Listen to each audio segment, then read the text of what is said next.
Hi, everybody, and welcome to the Picks and Sticks podcast, a fun music podcast where four great friends talk about the music, bands, and songs that they love. I'm Moro. I'm Gordo. I'm Cecil. And I'm Huff. And this is Picks and Sticks.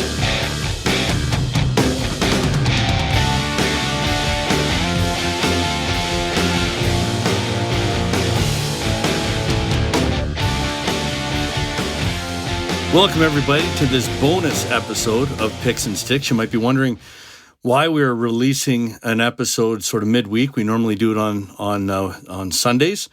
It's early November. We thought it's an important month, particularly for four old dudes like us that are doing a podcast, and November is obviously known as Movember. And we've got a great following. We've been getting lots of emails, a lot of support, and that's all because of you listening, right? So we're really hoping that we'll keep this short as an episode, but hopefully you get some value out of this. We're going to try and have a few laughs along the way. I know that there may be maybe a top 3 list or something of the best ball song or something like that. But and I was even thinking it was a couple of episodes ago, and that Cecil had a great joke.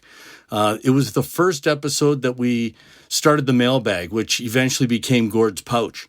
And we were talking about all the mail and stuff that was in Gord's pouch. And if you go back to what episode was that? Do you guys remember? Was that Van Halen? No, that was the Interrupters. Was it the Interrupters? That wasn't the first one. Oh, maybe it was Van Halen. How's my memory? See, we're getting old, boys. But in any event, Cecil, as we were talking about, you can get into Gord's pouch, and C says, there's lots of room in my pouch. And we kind of had an internal laugh, but I think that was probably something that was missed by the listeners. So this will all tie it together, right? So in any event, Movember, we'll talk about really what, Movember is and where that money goes. We've certainly all been affected by cancer in general. My mom and dad have gone through a couple of bouts. I know there's not anybody listening, I would suggest, that doesn't have some sort of a story of a, relative, friend, or whatever. Here at Picks and Sticks, we've got a very, very close friend, Cecil, who you get to enjoy every episode. And, he's going to share his story. Again, young man, really, really young man. What are you, like? You look 22, dude. You really do. But anyway, Cecil's going to 40-something. Yeah, Cecil is 40-something. But in any event, I'm gonna send it over to Morrow. He's gonna talk about really what Movember is, and then Cecil's going to share his story and talk about how you can support the Movember movement through Picks and Sticks and through Cecil in particular. Morrow? Yeah. Well, for those of you that don't know about Movember. Movember is one of the leading charities changing the face of men's health and raising awareness around men's health, which, there's not a lot of things like that. And it focuses on mental health, suicide prevention, prostate cancer, and testicular cancer, raising money for that. And then since 2003, Movember has funded more than 1,250 men's health projects around the world, challenging the status quo, shaking up research, and motivating men to take action from their health. And that's from the website. And, my own personal experience is I've been involved in Movember, quite a few times, and it's always a lot of fun. It's a serious topic, but everyone seems to have fun with it. And of course, it's one of the main things used to be growing the mustache. Now there's some other things that you can do, but that's basically it. It's a great charity, and Cecil's going to be our captain this year for our team, and that's about all I got on that. I've seen Morrow's stash. Trust me, people, it's not great. It's horrifying. It is. It's horrifying.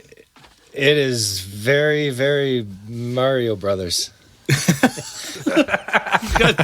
Italian, the thick Mario Brothers. Yeah, that's beautiful. Yeah, in November you get the odd stash hair and the pasta sauce. Is that I don't have a problem growing it. It's keeping it under some sort of control. That's the issue. I got the opposite issue.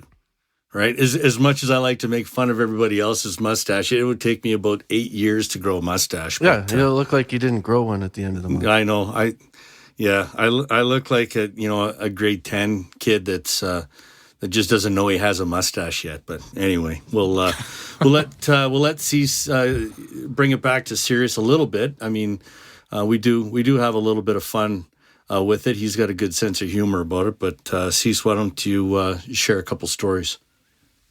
You bet. Thank you, fellas. I'm going to jump ahead, though, just jump to quickly the mental health. I think this year, if I imagine there'll be more focus on the mental health aspect. Yeah.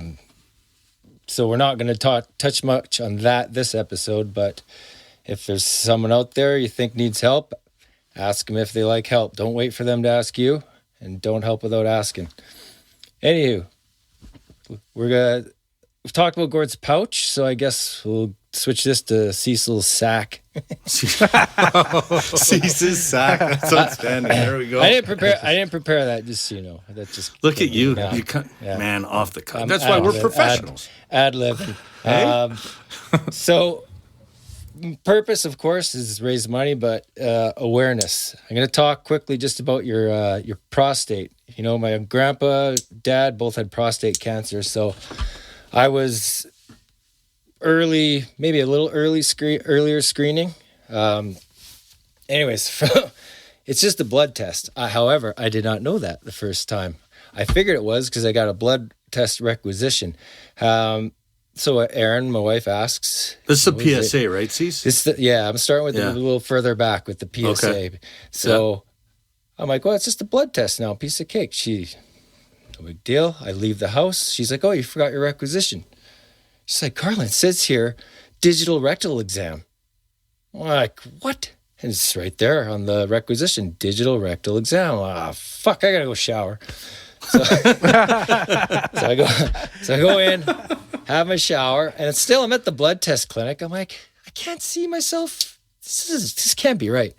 So I get the blood tests, and I had to do a pee test, and then Buddy's about to leave the room, and he's not. How old are you at that time? Because you're young, right? Yeah, so this is we're going back 15 years here. So I get so mid 30s, we'll call it. Yeah. Right, just like early 30s. Yeah, early 30s, right? Yeah. So it's not to derail you here, but it's not an old man disease, right? Well, I know why you're bringing that up. Yeah, of course.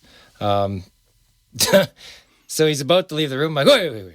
I'm like, you don't do the rubber glove thing? The look he gave me is like, no, he's blood clinic. And he left like horrified. Why, did you want it? Yes, I did. Anyways, so PSA test, it's just a blood test. Yep. Get it done. It tells your what do they call them? Prostate specific antigens. So if you worry about the other stuff after that, easy. Anyways, back to my sack. So I had a pre-existing condition. I did have pain before I actually had cancer. So when I went for my first ultrasound, so now I got cancer when I was 30. So it was 2013. So this is around 2011 or so. So I thought, it's a good idea before you get your ultrasound on your nut is smoke a joint. I smoked it. Great. Tip of the day. Choice. Horrible idea. Yeah, I go in and I was like, oh crap, it's too strong. Paranoid, and all I could hear is wah, wah, wah, wah, wah, wah. Carlin Con. Okay. So I go back, they take you to the change area, and it's I don't know if you have to forgive me if I get their titles wrong, but let's say the ultrasound nurse. She's young 20s and absolutely gorgeous. Like, of course. Yes. So she's like, I'll be doing your ultrasound today. What were you checking for you today? Scrotal pain. Oh, wait. And then she looked at me horrified. Oh, and walks away. I sounded like I was saying a band from the Power Ballads. Scrotal pain. So anyways, I thought at the time I didn't know I would see her again. However, I go to the room and lay out the cold table, spread my legs, And then the little ultrasound technician walks in with this beautiful young lady again behind him. And he's like, "Hello, Carlin. I'm so-and-so. This is my student. She's going to be observing today." So my nutsack was classroom that day. So Nice. he's like, "Okay, so grab your penis." I'm like, "Okay." So I grab my penis. He's like, "Now pull it up to your chest." And then they start rubbing it with the ultrasound and jelly. So it's some like, anyways, they're back and forth. They're like, "Okay, so what you see here is that's his penis." It sure is. He's like, "Now, could you pull your penis to the left?" So I pull it to the left. "Now, could you pull it to the right?" And he's giving me all these like joystick instructions while this is going on for like a half hour. I'm just like, oh my God, this poor girl. Anyways, so I had that one done. That turns out it was okay. After another couple of years of pain, and this is where I caused myself grief, because I had a pre-existing condition, I probably didn't go back and get it checked when it was starting to get worse. Right. So by then the pain was excruciating, and I get a second ultrasound, and in walks a very pretty pregnant lady. My wife is like 9 months pregnant at the time. I'm like, oh Christ, Jesus. First one, I got the pretty young brunette. Now I have a pretty blonde pregnant lady. I'm into pregnant women now. So it's like, I don't need this, right? But at least now they have a sheet. So it's a little more covered up. I just had to pull it out between the sheets. So anyways, as that's going, you're having that awkward conversation like, "So weather's nice, you know?" Like, it sure is. Yeah. He's like, when are you expecting? And then the conversation, she just went quiet. And I started to sense something. And then she disappeared. Then they came in and they're like, "We're not supposed to tell you anything, but we did find a tumor, so you want to call your doctor right away." So then that's when shit gets real, right? Yeah. So go home, tell my wife, and she's pretty reasonable about it. But, we're expecting in only a few weeks. So as it turns out, I get the first thing you have to do is you have to remove your testicle, and then they biopsy it for cancer. So surgery was a guarantee. So they scheduled it for May 28th, my 5th anniversary. So spent our 5th anniversary getting my testicle cut out, and a wonderful nurse help was there by coincidence, was your wife, Chris. I don't know if you remember that, but she was working. So it's a couple things she wouldn't do, right? Yeah. First, she's seen your package? No, she stepped out for. I can't remember if anyone had. Well, she had to deal with my nipple ring. That was the one awkward thing, I guess. Yeah, she doesn't tell me much. Obviously, the patient confidentiality. But I knew that right. she may have seen your package before that day, but I know she didn't see it on that day. But yeah, but you know what? How lucky was I? It was just another. It meant the world. It was another. She's very comforting. It was nice to have her there. So yeah. Anyways, get surgery. So after you get your biopsy, that's when you find out if it's spread or not. So when you're talking about testicular cancer, there's two kinds: seminoma, non-seminoma. If I may have screwed saying that up. Non means it spreads. Seminoma means it doesn't. So when you hear a story like Phil Kessel, stories like they'll have the seminoma. So it's just it gets removed, not spread. It's just heal. Once you're healed, your scar's healed, you're back on the ice, whatever. So how they know if it's spread with non-seminoma is if the spermatic cord, if the cancer is run up the cord. So had my surgery. I'm not going to find out if the cancer is spread for like a couple weeks. So wife goes into labor June 14th or June 13th. Cheney's born June 14th. I go home, I have a quick nap. 4 hours after, I get a call from the doctor. He's like, "It's spread. So it's likely treatable, but you're going to have to get more tests." So it's kind of a weird situation. I'm finding out 4 hours. I get cancer in my body. Don't know how much or how far. Right after my kid's born. So it's like it wasn't even real. Wow. You're not like, no dude's going to let that ruin their day, It's just as happy. It's happiest day ever, right? It was just, so I look back at pictures and I'm like, just strange, you know, like there's a guy that just found out he's got cancer, but it's like, can't really deal with that right now. So, anywho, as it turns out, I get a test. It did spread. So I got stage 2/3 cancer, which means it spread to your lymph nodes, and then possibly lungs, a couple nodules. Anywho, that turns into 3 rounds of chemo. Took care of the tumors. There's something like 8 or 9. And it took them all down. It basically it cured me, you know? Like, with testicular cancer, the platinum-based drugs, since 1975, the survival rate's like gone through the roof. Like if my dad had what I had when I was born, instead of me and Cheney, he would not have survived. Yeah. Anyways, so the chemo, not so fun. So early detection is the most important thing you can do. Don't be afraid to get your tests. Just demand your blood tests every year. If you can keep it from, keep out of the chemo ward, you know, the surgery's not so bad.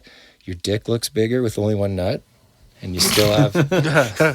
We're going bright side here, eh? You still create the same amount of potion.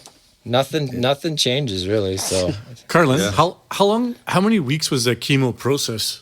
So it's 3-week cycles. So you go in for one round where you're there 3 days, and you have a pack you wear at home, you take home. So you got bleomycin pumping in you 24/7 for like 4 days. You take that out, and then you just hang on for dear life. That's when the nausea is the worst, and you got the 3 weeks is for you to recover because they're killing you, and then you have your 3 weeks to kind of get your strength back. So round 1, I actually felt like a champ. Worked out after it. I was getting a little cocky, like I can handle this. And then round 2, that's when you start to feel like you're dying. When it's driving up the hospital for round 3, I was like, I don't think I can do it. Anyways, it's the worst feeling. Okay, if you ever had a whiskey hangover, that one you can't eat. I might have had one or two. You know, the can't eat one. You can't put anything in your stomach, like just nothing. That's what it feels like for about like a week or 2 straight, and you're just hanging on. But pierogies, 4-cheese pasta. If there's anyone that got is that the ticket? Do we have to add that to the recipe book? Yeah. I thought you were pounding back the McDonald's. Nah, me. Oh yeah, heck yeah. Once I got. Oh yeah, because I got huge. I gained like 30, 40 pounds. Yeah, you were like some kind of anomaly, weren't you?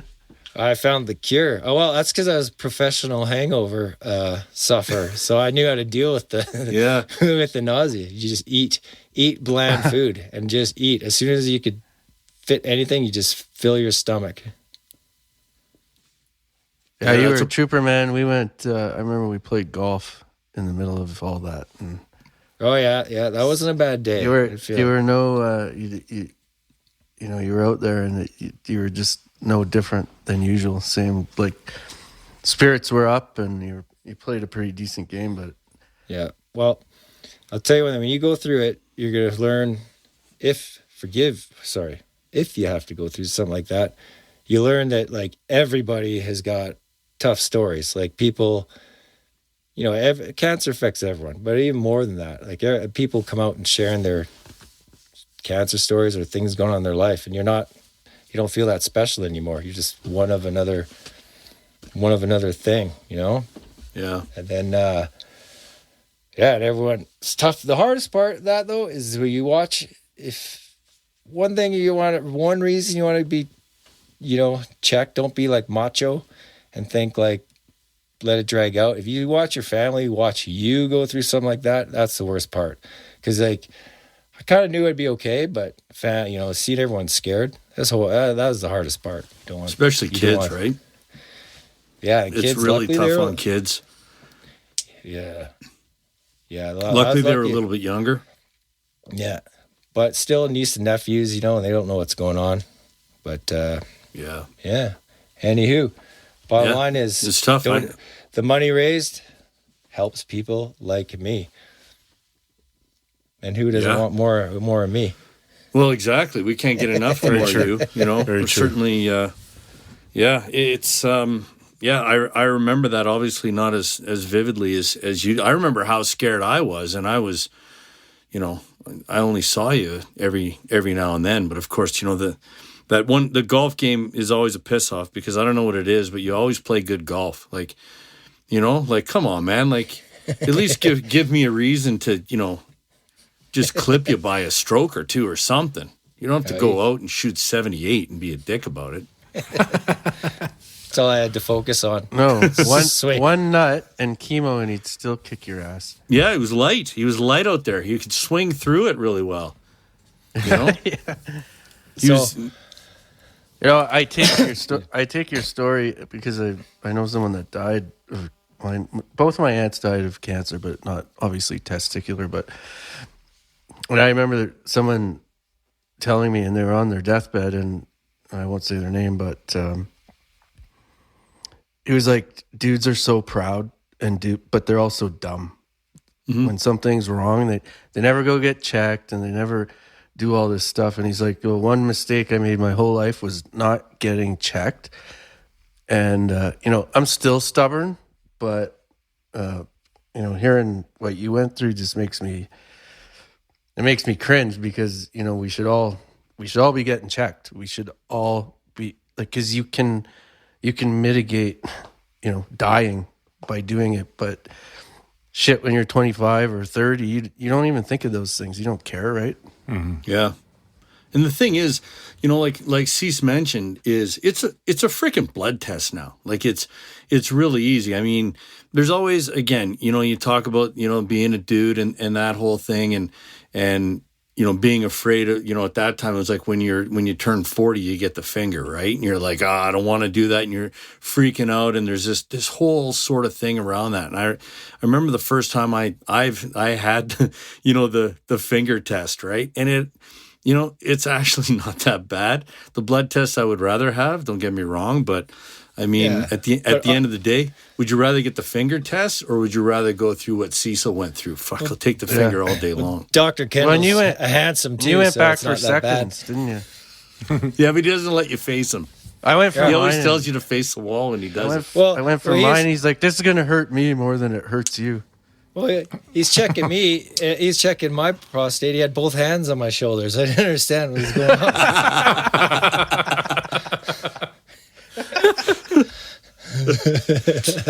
All right, so we've got. I got a tip too. Oh. If you're you're nervous about getting the finger. Yeah. And good tip, before you go, finger yourself first. Lord, I thought you were gonna say don't eat tacos or something. I thought there was gonna be get it pre-lubed. Just do the shower. Yeah, you rinse. It'll be a little left in there. Make it easier. Did you guys ever hear the Howard Stern episode where they did colonoscopy karaoke? No. Yeah, he sent all the guys on his staffs for colonoscopies, but they did karaoke while they're doing it. Oh, no. Oh, it's just ridiculous. Anyway, wow. Check it out. That potion you have to drink when you get a colonoscopy that whole process is a disaster. But again, I'd rather do that than go through what Cecil went through. Absolutely. So I'll interrupt real quick, just because I had to have another test this week, because I got another problem with the right one. I guess it's not the right one if you only have one. It's the middle one, the sole survivor. You could have a couple other things. Like I have a varicocele. It's just a varicose vein, but it is painful for a bit. So imagine the scare I was just going through. No shit. However, so the only reason I want to bring it up, because I go for the ultrasound again. And was it the same brunette? Basically, this is 15 years later. No way. And she's okay. So I go to the change room, and then a young brunette, and forgive me, not creeping on young ultrasound girls, but you're just so pretty. And she's like, I'll be doing your ultrasound. What am I checking you for? I'm like, do you not read your notes? Like, so you gave her a puppet show again. Yeah. So check the chart. I was a little more professional. Testicular pain. So sure enough, she comes in and she's the student again. It was like this exact same as the first one. What I don't remember about the first one though is I swear they put the jelly on the tool and then they rub your nut. Where I lay on my back and she like the guy's like, hey, you gotta hold your penis in your hand. I'm like, yeah, hide it in my hand, right? So I lay back and she's like, she has the bottle of jelly. She's like, this'll be a bit warm, and holds it above my sack. It's like, it's like pours hot lube all down my sack. And I'm like, oh my God, feels awesome. Like, how? And I'm older, not shy. So now I don't care. I'm a freak. I'm like, I'm going to enjoy this if I don't focus here. Jesus. Like dazed and confused. You know what I love about them ultrasound girls? I get older and they stay the same age. Why? I know, again, not... Jesus. I'm not creeping on the ultrasound girl. I'm just... It's more just observation that I'm a middle-aged man with... getting lube poured on me by a young... Either way, it's not a situation you want to be in, right? Anyways, any you technicians, I'm sorry. I don't mean to scare you. Yeah.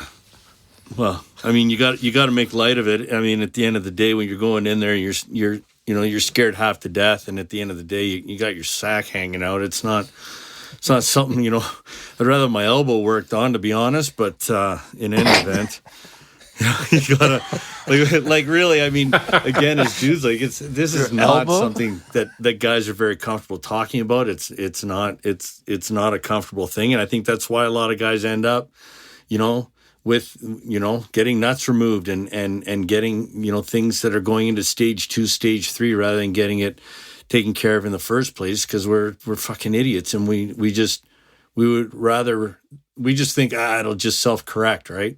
And it won't. No. Well, kudos to you, brother, for when you said you wanted to do it on the podcast, I was like, holy shit, that's pretty awesome. Like, yeah, man. It's powerful. Yeah. Thanks for sharing that. So how do people donate to this cause? So Cecil's got a page set up. It's a team page. It's a Picks and Sticks page on Movember, and it's ca.movember.com. And if you go there and you go to donate, just look up our team. It's Picks and Sticks with the ampersand. So it's Picks & Sticks. And you'll find us there. And also, if you're interested, you can join the team. So if you want to grow a stash and raise a little bit of money, you can join our Picks and Sticks team, or you can donate. Any amount you can donate is great. You want to donate $1 or $10 or, whatever it is, it goes to a great cause. So I'm really excited that we're doing this. And so, yeah, ca.movember.com and look up Picks and Sticks and we'll be there. Awesome. Sweet. So we all grow in the stash, or what's the deal? Dude, I've grown a few stashes, and it always starts the same. It always starts as funny. Oh, we're growing stashes, and then usually I go with the handlebar, and that's fun for a few days. You go Hetfield? Yeah, you do the James Hetfield, like late 80s, and then there's that week. It's like usually the end of week 2, and it gets less funny because it turns into like a porn stash. And I don't know why that happens. There's that uncomfortable few days where you can't do anything right with it. Chicks are looking at you different. Moms are shielding their kids. It's an awful place to be. And then usually you can bounce back in that last week because they go, okay, that must be a Movember stash because that thing's hideous. But yeah, there's that awkward middle ground, man. I'm not doing it this year, but I don't know. Carlin, you've inspired me. Maybe I'm changing my mind here. I feel like someone's got to go full Hall and Oates. Like, where's the Daryl Hall? Who can grow like a Daryl Hall? Morrow. Oh yeah, Morrow. I don't know, man. Morrow. I think that's we talked about Mustache Rock and stuff like that, and I just thought like Daryl Hall, man, that's the way to go.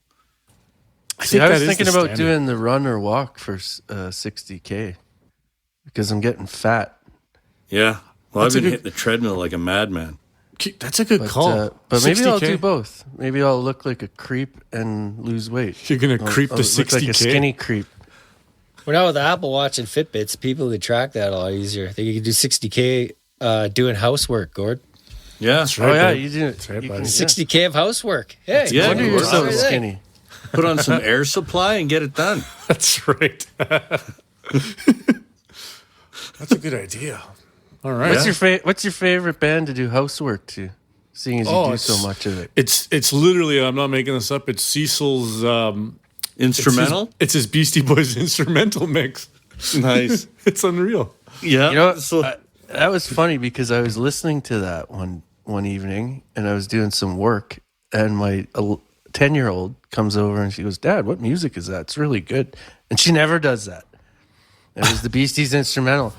I'm like, "Oh, it's the Beastie Boys." Because normally she's like, "Dad, turn the music off. It's terrible." I don't know if you're like me. If a kid has a whiff of anything I like and says they like it, I probably make them not like it. They say, "Oh," they started bobbing their head to Metallica. Well, then I'm blasting Blackened, hey, or Battery. Yeah, it's a great song ever. Ah! And they're like, "Oh, I don't like it anymore, Dad." yeah. Instead of- I was listening to instead King. I liked King Nothing. I don't care for Four Horsemen or Whiplash. So, what do we got coming up, Huff? Well, this is exciting, because we've got the 10th episode of Picks and Sticks is going to release on this coming Sunday, November the 8th, and it is the hair metal power ballads. It's an outstanding episode. You're gonna love that. The other thing is there's a new AC/DC album out for those who haven't heard, and I don't know how that's possible. I know, man. New AC/DC. The first single has been released, and then there's some clips for some other songs for those that are interested. But we're gonna do something special for that as well. We're going to do an album review. So you can check that out. Like I said, the album's out on the 13th, so keep an eye out for the Picks and Sticks album review shortly thereafter. And, maybe what we should do right now, considering, the topic we've been talking about in true Picks and Sticks fashion, we can't do a top 10. We probably can't even do a top 5, but, what's your favorite song with the word ball or balls in it? Is it going to be an AC/DC clean sweep? I don't know, because they've got 3 of them, at least. Big balls. It cracks me right up always. Big balls, yeah. It's great. Big balls is great. Ball and chain. Ball and chain is Social Distortion's pretty solid. I'm a pretty big fan of She's Got Balls, AC/DC. I think that one's clever. It's got a good hook in it. That's my vote. Yes, And I wonder if there's any ball songs on the new album. I got a sneaky one. It's What do you got? Gord pointed it out, and then now it's like I'm going nuts. I'm I listening know to what you're this going to song, say. Ball Crusher by Steppenwolf. Oh yeah, Moro played that before this. I never heard it. Unbelievable tune. I listened to it this afternoon when you sent the list out. Pretty solid. Check that out to the Picks and Sticks listeners. Wrecking Ball by Joe Walsh. Yeah, I think we got a good ball playlist.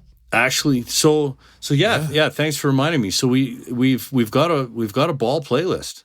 And I was checking. I was wondering if Moro was going to go rogue because it was about 4 or 5. No, I think it was in the Beastie Boys podcast where the episode where you mentioned that you were a Ghetto Boys fan, and I knew that. I knew you had some Ghetto Boys, and I thought you were gonna sneak in. Gotta let your nuts hang. I thought you were gonna go rogue and start including songs that had nuts in it. I wasn't sure if D's Nuts by Dr. Dre or something like that was gonna make it in there, but I thought for sure you were gonna mention the Ghetto Boys. But I think we're gonna stick to ball on this playlist. So I think we all love our hip hop and our gangster rap, but we'll stick to the rock and roll on this one. Nice. Yeah. So there you go. So check out the ball playlist. Are we gonna have? I know it's on YouTube. Or we'll do Spotify and Apple as well. Yep, we'll do YouTube, Spotify, and Apple, and enjoy. Beautiful. All right. So make sure to check that out. So that's it for the the bonus episode. Again, please remember to tell your friends and family about the Picks and Sticks podcast. We really do appreciate your support. You can get into Gord's pouch. You can do that at any time. You can email the show, picksandstickspodcast@gmail.com. And make sure you subscribe to the podcast. You'll find us, Spotify, Apple, YouTube, Stitcher, iHeartRadio, TuneIn, and Alexa. I mean, we are absolutely everywhere. And like I said, there's a new episode coming out on the 8th of November. It is the 10th anniversary, the 10th episode, Hair Metal, Power Ballads. So until next time, be healthy, get that PSA done, and we love having you guys around. We'll talk to you guys soon. See ya! See ya. See ya.